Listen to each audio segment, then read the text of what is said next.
Olá, Carol Taveira por aqui e hoje a gente vai falar sobre texturas na aplicação do projeto em 3D. Vamos dar aqui dicas para você observar como fazer uma texturização de qualidade em todo o seu ambiente. Algumas dessas questões aqui são os erros principais que a gente enxerga que acontecem na aplicação dessas texturas no projeto. A primeira delas é repetição, quando tem um elemento muito marcado e ele vai se repetindo, aquilo acusa também uma falta de realismo no material. A sombra, geralmente a gente pega uma textura que ela não está bem trabalhada, ela acaba gerando sombra e também causa repetição. A gente também tem um problema de escala, que é quando você coloca o tamanho do revestimento ou do tamanho do material muito maior ou muito menor do que ele é na realidade. Isso também denota aquele render fake. O mapeamento correto, então se você colocou os veios da madeira de acordo com o que é a peça, é algo importante da gente ver. E por fim, a resolução dessa textura que você buscou, porque ela não pode nem estar muito pesada para não ficar travando o seu 3D, o seu programa, e também não pode estar muito baixa, porque senão vai ficar aqueles pixels aparecendo na hora de você renderizar ou na hora de você trabalhar esse projeto. Então esses aqui são alguns problemas. Aqui a gente tem um exemplo de repetição. Essa daqui é uma pedra portuguesa e quando a gente olha com calma, a gente percebe que tem uma pedrinha que ela tá uma cor diferente das demais. E isso acaba criando uma marcação muito forte e quando você vê esse revestimento aplicado numa superfície, ele vai ficar gritante, vai ficar aparecendo ali sempre aquela repetição. E a gente sabe que não é o que acontece no mundo real, né? No mundo real a gente tem de uma forma bem harmônica, de uma forma bem homogênea. Os revestimentos podem até ter um ou outro mais forte, mas eles nunca vão aparecer assim num formato de repetição. Você vai conseguir enxergar um padrão ali. Então, é um dos pontos que a gente tem muito que cuidar. Dois exemplos aqui de revestimento que tem muita repetição, porque a repetição ela pode ser simplesmente de um elemento, como a gente mostrou ali, uma pedrinha com uma cor diferente, ou até mesmo uma marcação aqui no pinos. Isso aqui já denota um certo tipo de repetição. O padrão mesmo das cores, eles quando aplicado num piso ou numa parede, eles vão aparecer demais como repetição. E também, às vezes, é simplesmente a cor e o contraste das imagens. Essa daqui a gente tem essa madeira que está muito mais escura do que as demais. E isso também, aplicado numa superfície, vai trazer muito destaque, vai acusar a repetição. Então, na hora que você estiver escolhendo as suas texturas para aplicar no seu 3D, olhe muito bem para esses detalhes, porque vai te dar mais qualidade na hora de você produzir a sua imagem. Então, esse tipo de textura aqui é o que a gente tenta evitar. Mas, Carol, quais são as texturas boas que a gente procura olhar para aplicar no nosso 3D? Texturas que têm uma certa homogeneidade. Tá vendo aqui?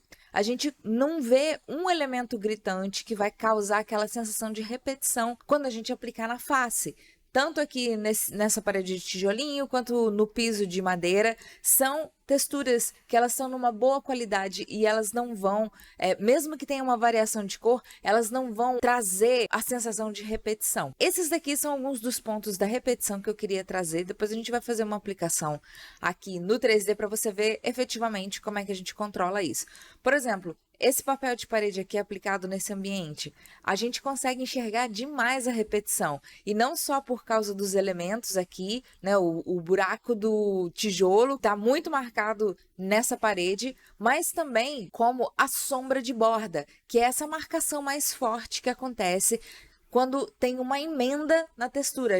Através da sombra, a gente consegue enxergar que existe uma emenda nessa textura. Então, de novo, dá essa sensação de repetição. Eu vou aqui abrir um exemplo para a gente observar esses pontos na prática numa aplicação do SketchUp. Eu estou aqui com esse ambiente aberto só para a gente olhar como é que faz a aplicação e como que a gente aplica as texturas aqui dentro. A gente entra dentro do modelo, seleciona a face, depois vem em arquivo, escolhe importar. Aí eu vou nas texturas que eu baixei da internet, depois eu vou falar quais sites que a gente usa aqui na Leve para buscar as texturas e vou selecionar essa daqui, ó. Essa daqui, como a gente já viu lá nos exemplos, ela tem uma sombra muito bem demarcada e também tem um detalhe aqui que denota bastante repetição. Lembrando que sempre quando eu seleciono aqui, eu tenho que escolher essa opção textura. Ela não pode vir como imagem, porque senão ela vai vir importada aqui para dentro do SketchUp como um bloco. Então eu escolho aqui textura e escolho importar. Aí o que acontece? Ele gruda para mim aqui no meu mouse a textura, e aí eu vou apontar para o plano que eu quero colocar ela, dou meu primeiro clique, e aí, olha, isso aqui já é a questão da escala, né, que a gente já vou aproveitar e já vou falar. A escala a gente regula aqui pelo dimensionamento do mouse. Se eu coloco uma escala muito grande, vai ficar falso, porque raramente a gente tem uma madeira tão grande que vai ocupar esse espaço dessa forma. Ao mesmo tempo que se eu colocar ele muito miudinho, muito pequeno, vai ficar um detalhe minúsculo para a gente conseguir entender, e não é a escala geral desse tipo de revestimento. A gente geralmente coloca uma medida mais padrão que pode funcionar aqui melhor. Então, eu vou colocar aqui, ó, mais ou menos nessa dimensão e vou aplicar. Nesse caso, eu escolhi uma textura ruim para a gente ver mesmo todas essas questões de sombra de borda e repetição dessa textura. Tá vendo que ela não passa realismo nenhum? Então, a gente sempre tem que optar por texturas melhores. Aqui, ó, vou colocar outra, vou escolher aqui importar. Vou escolher essa textura aqui, olha, tá vendo como ela tá bem mais homogênea? Então, quando eu clico aqui em importar e aplico ela no meu projeto, ela fica fluida, ela fica realmente mais parecida com a realidade. Ah, Carol, mas eu tenho uma medida certinha que eu queria colocar dentro do meu 3D, dentro da minha imagem. Como que eu posso fazer isso? Ou como que eu posso mudar a escala? Eu coloquei errado e eu quero mudar a escala. Você tem que entrar no grupo que está aplicada a face da textura, clica na textura, clica com o botão direito do seu mouse em cima dela, essa opção aqui, textura, e em seguida, posição. Quando eu clico aqui, ele traz para mim esses controles de dimensionamento da textura. Então, caso eu queira diminuir ou aumentar a proporção da minha textura, eu posso fazer isso aqui. Eu posso angular ela também, colocando ela em 45 graus. Eu posso ainda verificar a medida dela. Como assim? Vamos supor que essa régua de madeira aqui, eu quero que ela tenha uma medida exata de 10 centímetros. Então, o que eu vou fazer? Eu vou vir aqui e vou colocar na minha trena 10 centímetros. Ele fez essa marcação aqui para mim, certo?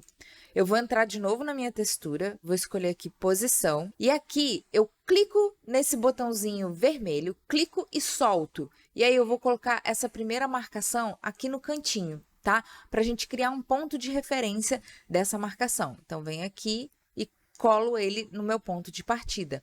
E depois, com o meu pino verde, que ele é o da escala, eu vou aumentando aqui até chegar na escala que eu demarquei. Então, é uma forma fácil da gente também organizar a parte das medidas que a gente for colocar na proporção do nosso projeto com medidas reais. Sempre observa a foto da realidade, porque aí vai te dar mais coerência na hora de você planejar as escalas das suas texturas aqui dentro do 3D. Bom, além disso, além da gente aprender aqui quais são as texturas mais legais para a gente colocar, que as texturas que denotam menos falso realismo, a gente também tem que se atentar para o mapeamento dessas texturas. Como assim?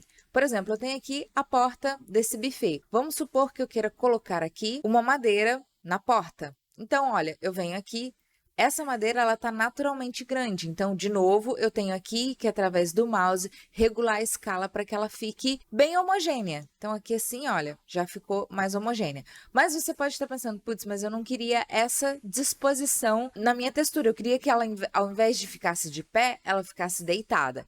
Então, você pode, de novo, naqueles controles da textura, clicar com o botão direito, escolher aqui textura, posição, vir aqui, clicar com o botão direito novamente em cima dessa textura, só que ao invés de mexer nos pininhos, você pode vir aqui e escolher rotar, porque daí ele automaticamente já gira em 90 graus. Tá? E aí depois você clica com o botão direito de novo e dá o concluído.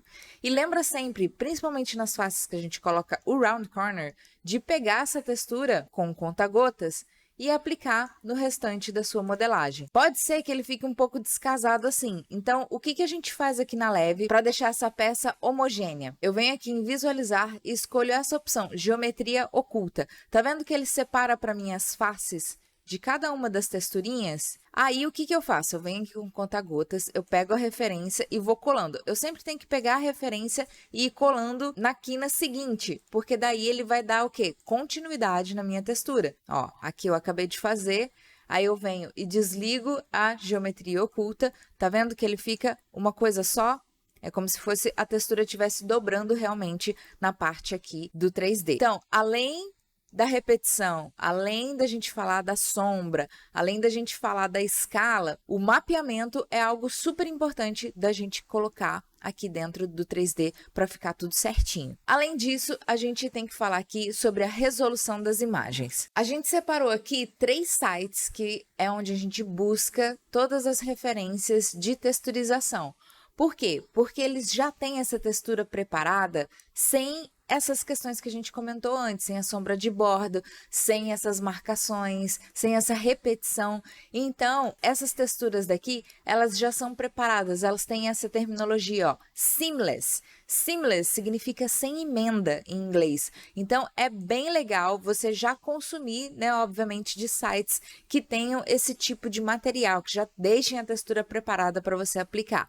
É óbvio que não vai ter todas as especificações do mercado, principalmente aqui do Brasil, mas você pode sim procurar por materiais similares ou mesmo adequar a textura que você achou do fabricante para o seu projeto, observando essas questões. Esse site aqui, ele já deixa as texturas previamente mais preparadas para funcionarem nos planos, né, nas faces, mas você pode encontrar outros sites que vão ter as marcações, aí você tem que tomar cuidado nas escolhas que você vai colocar no seu projeto.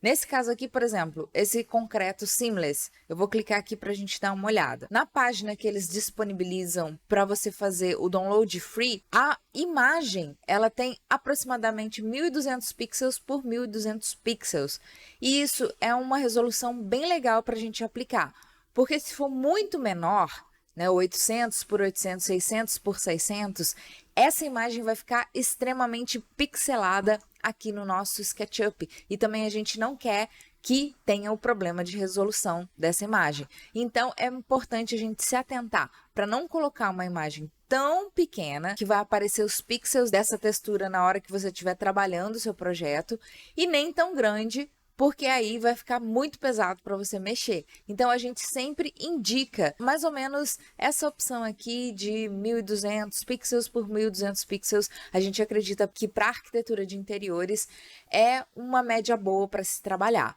Então, além desse site aqui, que é o SketchUp Texture, a gente tem esse outro site, que é o textures.com. Todos eles tem a parte paga e a parte grátis. Você tem que se cadastrar para fazer o download de cada uma dessas texturas. Aqui eu fiz o meu login no textures.com e eu tenho aqui por dia 15 créditos para baixar os conteúdos. E aí é só você vir e olhar aqui pelas texturas, as variações que eu falei para vocês. E aí você tem que se atentar para escolher bem essa textura e não denotar que está muito falso. Então a gente tem, além do SketchUp Textures, o textures.com e esse último aqui que é o Polygon, que é bem legal também. De novo, todos eles têm a parte gratuita e a parte paga. Aqui ele já dá até uma previsão do material renderizado e não são todas que são grátis, então você tem sempre que observar aqui, ó, escolher a parte grátis para você fazer o download de cada um deles.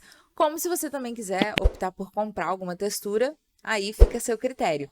Mas esses sites aqui são bons sites que a gente usa com frequência dentro da Leve para poder fazer a configuração das nossas imagens.